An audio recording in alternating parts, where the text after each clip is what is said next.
these claims are true. Now take your hands out of your pockets and show them to me. Bloody bandages. So what I'm hearing is true then? You've actually been biting your own fingers? It's just an accident, Mr. Webb. I don't feel anything, so I can't tell when I start doing it. It's only an accident. What it is appalling, Mr. Rogers. You're mutilating yourself in front of the other students, and this has to come to an end. I understand that you have certain conditions, but there is no excuse for something like this. Now, I don't want to punish you for something you can't control, but I've already informed your parents about this problem, and if they don't do anything about it, I will have to send you to counseling. Do I make myself clear? Yes, Mr. Webb. Good. You're excused.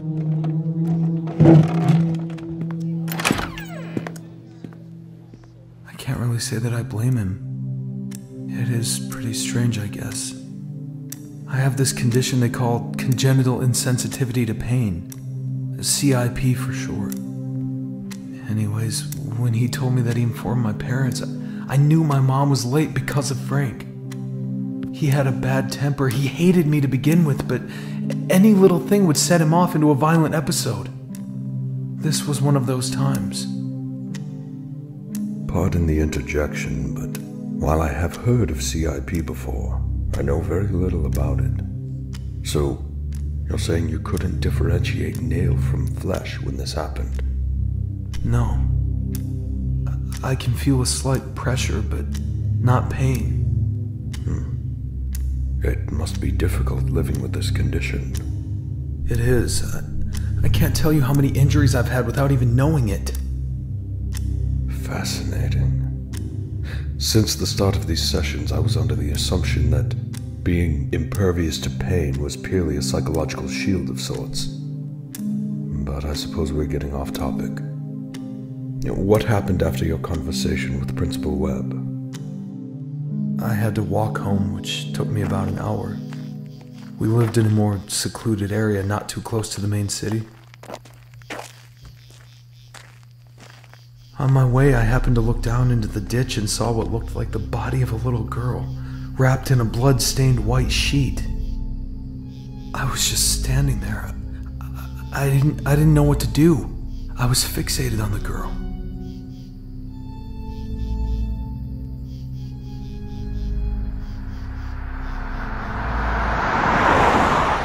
Hey! Stop the car! Hey!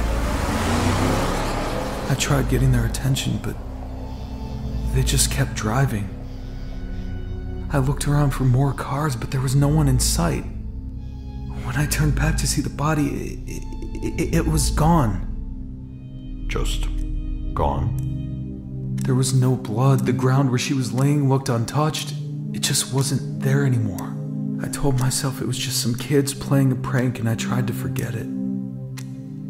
Once I got home, it was the last thing on my mind anyways. Were there any reports of missing children around that area? A lot. Kids were always going missing around Forest Lawn, but none that fit her description. It's like she never existed. Interesting.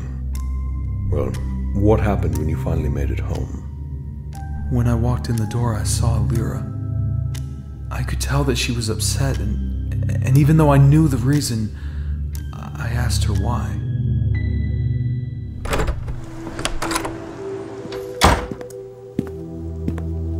What's wrong?